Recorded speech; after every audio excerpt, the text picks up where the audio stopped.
Take your shoulder work seriously. That was the first bit of advice I ever got, and that burned into my brain. I did more shoulder work than actual bench or pec work, and that served me very well as I got into strongman down the road and put up some pretty big performances on a pretty high level. And I'm also a bit wider, even though I am built like a thumb.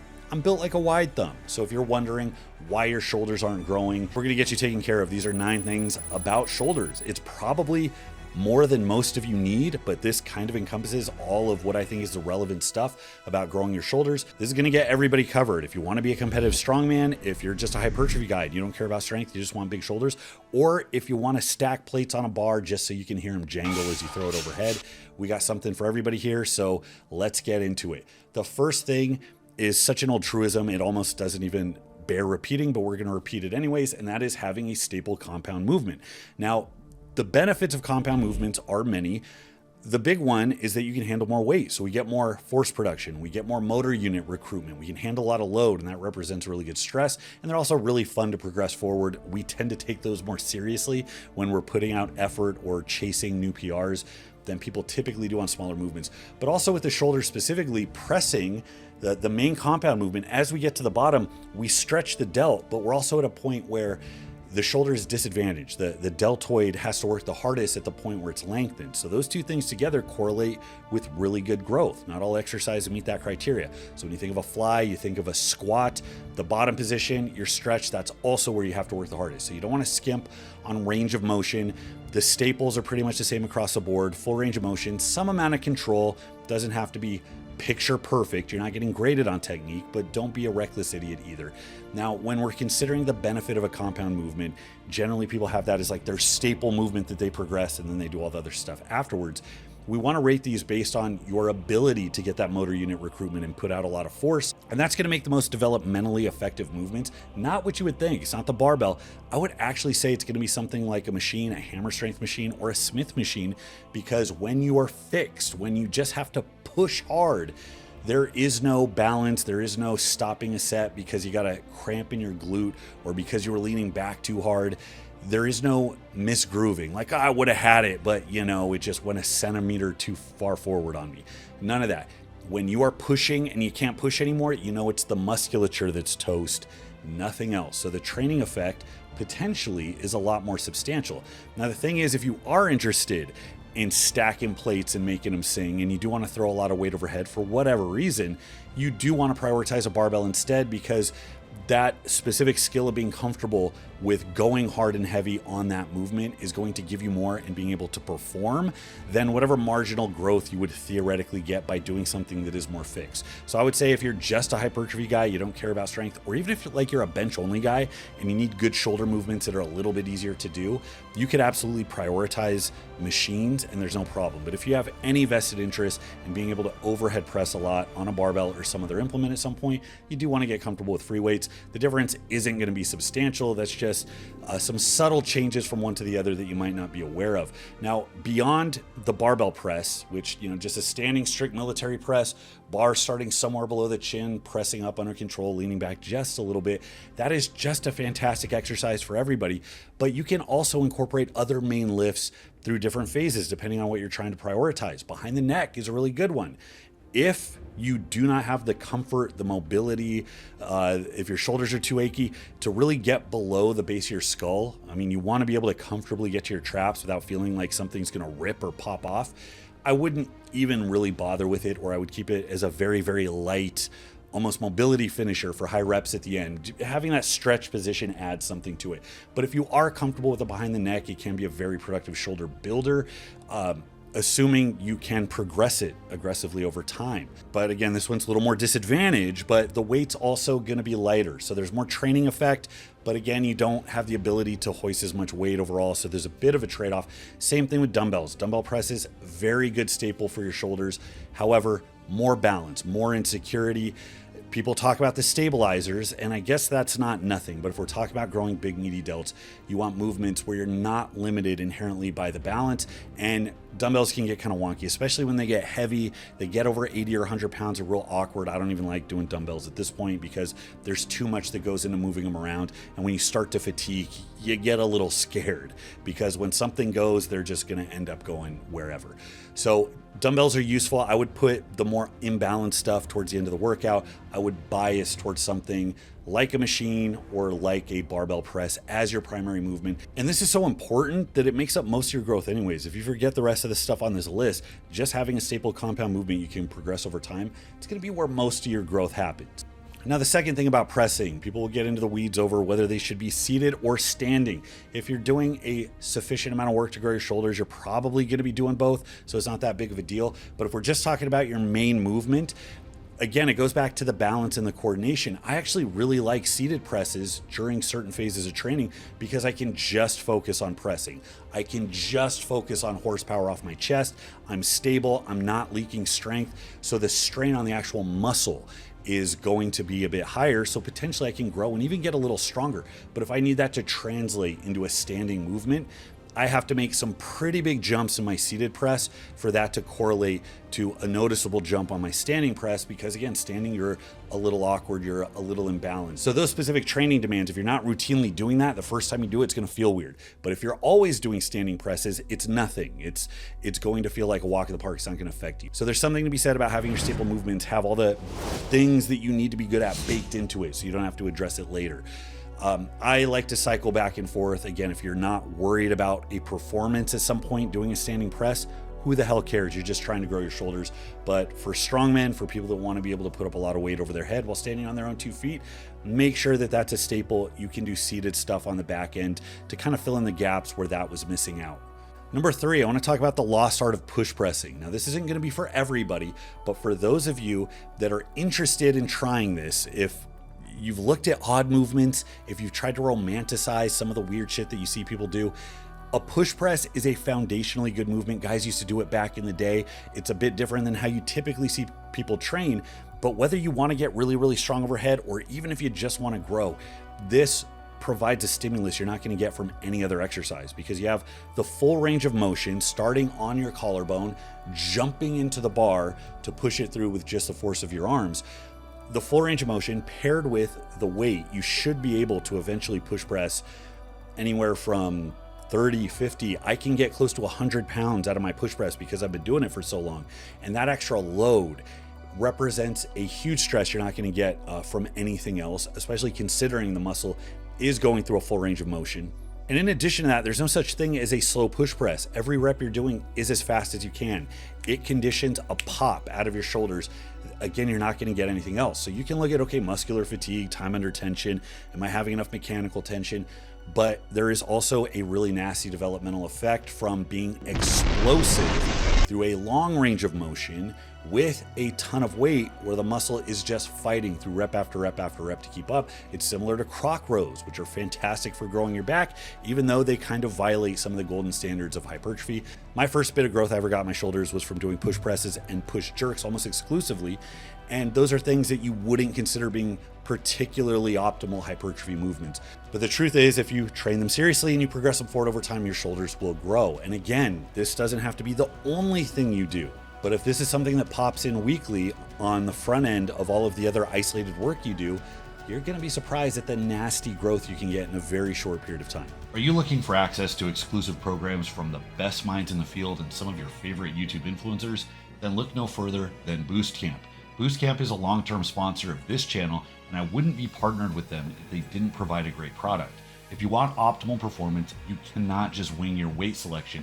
You have to make deliberate steps forward, so you need a program and you need a way to track progress on it. They make it easy to track your workouts from the convenience of your phone, so you never have to rely on your sloppy handwriting or your bad memory. And they give you access to a library of exclusive programs from some of the most well-known names in the business. Eric Helms, Bryce Lewis, Jeff Schofield, Bald Omni-Man, and yours truly. We all have programs up there that can only be found on the app, and it is absolutely free. My programs, Bull Mastiff and 70s Powerlifter, are both up there, and you can also check out Full Sturker, which tells you how to get strongman jacked using the things you find in a corporate gym. So special thank you to Boost Camp for making this channel possible. Unburden yourself from the hard business of making the perfect program from scratch. We've got them pre-made for you. Download their app right now by clicking the link in the description. Number 4, load the stretch position. I talked about this a little bit with the compound movements, but it's not just the compound movements. The shoulders are kind of funny the way they're oriented. Most free weight stuff we're gonna do, like a raise for instance, the start of the movement where the shoulder is the closest to being stretched, it's gonna be very easy. And it doesn't get hard until the deltoid is more contracted. So if you're looking at a raise, as your arm comes up, this is the hardest part because the weight is furthest away from your shoulder. Whereas the weight gets closer to you, the leverage is better. So it's a bit easier. But again, you get the biggest growth stimulus theoretically when you get a stretch muscle that's also disadvantaged. So you can change this by using cables or machines or changing the position of your body so that when you do things like raises, you can start at a more disadvantaged position when the shoulder is stretched. So a good example would be instead of a dumbbell raise, you can do something like a machine raise where the very first push, because the machine is arcing on an angle, the very first push has a lot of resistance where you really wouldn't have that over the first few inches of something like a lateral raise. Another great staple, it's one of my favorite compound movements, are dips. Body weight dips, weighted dips, even bench dips stretch the deltoid, and the leverages are such that at that stretch position, that's where the shoulder is the most disadvantaged and has to do the most work. So that correlates to really huge growth per unit of stress. And dips also have the added benefit of making your triceps super thick, hitting your chest, and also making you useful with your body weight, which is a bonus. And you're not gonna be able to do all of these things at once, but just consider if you've done a lot of training for a long period of time and you haven't implemented this technique, think, hey, can I rotate in some machine raises instead of the dumbbell raises? Can I tweak my position so I'm getting a little more resistance at the stretch part of the movement? And that goes a long way, especially when you're stuck in a rut. Number 5, raises. I am a big fan of raises, and I feel like not enough people do them seriously, especially in strongman. You have so many people doing 18 kinds of overhead presses, but very little isolation in the actual delts. And then even you'll see people at the gym, hypertrophy guys, you'll see do them. But I wonder if people put out the same type of vicious effort into something like a lateral or front raise as they do with some of their more favorite pressing movements. I often see effort lacking with it. You want to take these small movements as seriously as the big ones. You don't want to treat them as an afterthought, like, yeah, I did my pressing, now I'm just going to get a quick burn in my shoulders. No, you want to be able to take them to the limit. You want to know that you're making steps, if not every week, then every several weeks, you're able to increase the average amount of weight that you use with these movements. And if you do that, you're just going to get so much out of them. Now, the thing about raises is these are just staple isolation movements because you're not using any other joint. So this is like the default shoulder isolation movement. You can do them with cables or machines, like I said before, to stretch at the bottom. But even with dumbbells, even if you're not doing that, having the dumbbells in your hands, getting that forceful contraction on the way up, kind of sinking your body into the movement and then progressing that, because for some reason people just like tune into free weights a little more consistently than they do some of the other stuff. But that's a very, very powerful exercise. And it also has a benefit that some of the other stuff doesn't. Let's say you're a bench only guy or you bench several times a week. It might be really hard for you to put in a lot of barbell pressing. And especially, I mean, even if your shoulders can handle it, you're going to get frustrated because you might not notice the weight go up every week or it gets stagnant because of general fatigue from pressing. So raises are a great thing to squeeze in there because you can sufficiently grow the delt in a way that's not going to really take away or detract from your regular pressing. So raises are very easy to kind of work into programs if you're focused on other things. And if you've been doing a lot of shoulder work, but there isn't any isolation stuff in it, throwing in raises at the end, again, super easy to do, increases the amount of volume, you're gonna see growth from that. So I absolutely recommend looking at raises as a staple. There's a bunch of ways to do them. Pick one, be diligent with it, put in a lot of effort and progress it over time. You're not gonna regret doing that. Number 6, rear delt specific work. Now this is what you see featured in every 3D delt video because everybody knows side raises for the medial delt, pressing and front raises for the anterior delt, for the front delt, and then how do I get those pesky rear delts to grow because I'm doing all my back work but they're not growing. So the first thing is, if you're doing back work regularly and you're doing a sufficient amount of stuff with high elbows, kind of to the high part of your chest, your rear delts should be getting hit. So that should be a staple. It's easy to do, just something in your upper back day is gonna be some type of wider, some type of high elbowed row, and that covers a lot of your bases right there. Now, it's never a bad move to throw in more direct rear delt work. You don't want to complicate this. There's a lot of weird movements out there that people really make overly complicated so that you can feel that exact muscle working. I'm a big proponent when you're new or when you're struggling with something to start off by building a strength base first. And then once you have a little muscle, a little strength, a little coordination, you can make tweaks and it's more meaningful because you'll be able to feel that stuff working a lot sooner. So instead of being relatively new or underdeveloped and really trying to find your rear delts working by doing a million different variations of rotating your hand a certain way or pulling through a specific angle, instead, if you just do a strict bent row or even just a pec deck fly, and you do it strict and you do it with a lot of effort, and again, progress the weight over time, your rear delts will absolutely grow. The problem here isn't that people don't have the right exercise or that they don't feel it enough. The problem is it's not a sexy exercise. People don't like sticking to it, so they don't do their rear pec deck flies every single time. They take their bag and go home early, and they get around to it once every 4 weeks. If your rear delts aren't growing, it's not because of the specific maneuver you're doing. It is entirely because you're just not taking them seriously. It is a very easy muscle to grow. It just requires the same consistency as everything else. And of course, the reasons you want to take it seriously are aesthetic. It completes the shelf that contributes to your yoke, which is important, but also it does help pressing strength. It helps stabilize your shoulder when you're doing overhead or bench presses. It's also going to help keep your shoulders healthy, which is a plus. Now, thing number 7, I talked about this a little bit, but you do really want to mind the compounding of stress from all the other pressing that you are doing, because most people prioritize benching. Even if you are just a hypertrophy guy and you don't care about compound movements, you're just picking your body apart, you still want to be mindful of when you do your shoulder work, what types of pressing stuff you're doing. Is it in close proximity to all the horizontal pressing you're doing? And if you are a regular bencher, you're going to notice that trying to squeeze in heavy presses can kind of chew you up. So it's just something you have to keep in mind.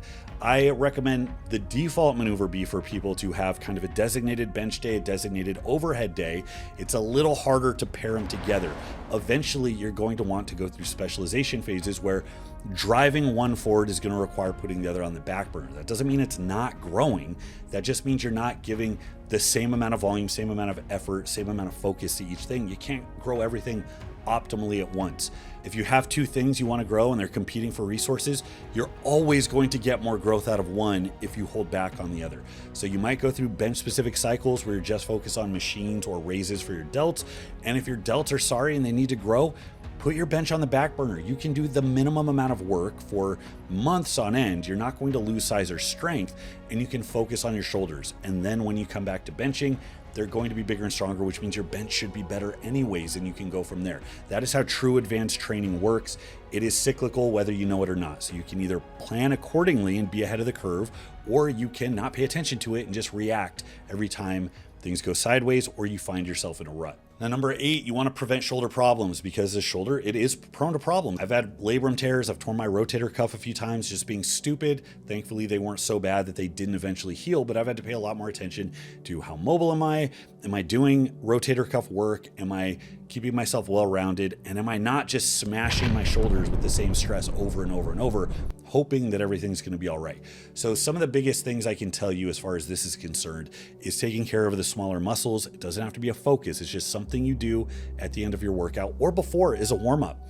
Rear delt work is great at the beginning of the workout because it warms your shoulders up, but doesn't seem to really take anything from your pressing ability. I would say the same thing about rotator cuff work. I am a big fan of seated dumbbell cleans, which kind of hit the traps, the rear delts, and the external rotators all at once. And it's a good way to warm up your shoulders. And yes, you can progress that over time. And just the fact of it being there is going to make that stronger. You can do dedicated rotation with your elbow on your knee, with your foot up on a bench, doing a very strict, very controlled external rotation, aiming to progress that. Again, you can do it before. I know myself, I didn't do it before, I would skip it. So I did it before, and it never really took away from my training. Or if you are diligent, you can do it at the end when you've done all the heavy work as well. Also, basic mobility is a good idea. And it's not just your shoulders, it's your lats. If your lats are too tight, you can't get your elbow up. So if you have an ugly pressing pattern where it feels like you can't get your elbow under the weight, if you're pressing like this and you have to lean back to compensate, that gets really ugly. That's tight lats, tight pecs. Tight biceps are a problem. Your biceps are actually pretty active when you're doing really heavy overhead pressing. You'll feel that at the bottom when they tense up and you get that bounce. Your bicep tendon up in your shoulders takes a lot of that burden, and it can start to get inflamed. And I know myself, and I know a lot of other people thought they had shoulder specific issues, and it turned out to be that bicep tendon. So mashing, rolling, again, before the workout to loosen you up a little bit, practicing good position, making sure you're not relying on artificial compression and a bunch of knotted up, scarry muscle tissue to absorb the shock and give you this artificial rebound that's going to put a bunch of strain on the tendons. Instead, have some control, make sure that you're getting strong at every inch of the movement, and it just takes a little bit of maintenance. That's all it is. Finally, number 9, mix, strain, and burn. I'm a big fan of mixing different training thresholds. Yes, of course you can grow. If you glue yourself to one and you move everything in your program around that one variable, you can. I'm just not sure why you would want to. My take on periodization is that it doesn't work because of anything like phase potentiation. We're going from like 10s to 6s to 3s is some magical directional thing. I really think it's just planned variation. And there's some evidence to show, both anecdotally and in some studies for whatever that means, that things like undulating periodization or training multiple different thresholds concurrently can actually have a benefit. So you can change the flavor. You can have kind of a heavier block where you're still doing some amount of back off work, or you can have a block where there's some heavyish work, but really you're just accruing a wide variety of work. There's never really a reason to not have kind of a robust amount of variety. And for the shoulder specifically, I do like attacking the shoulders from both sides. I like overload, I like strain, I like weight, and I like controlled effort, just really getting that maximal motor unit recruitment. I also like the burners. I like taking my delts to where they're just numb because there's so much acid built up, and keeping rest periods short, really feeling blood drive in. One of the things I like about some of the stretch variations, aside from loading in the stretch position, I like that stretched movements trap blood better.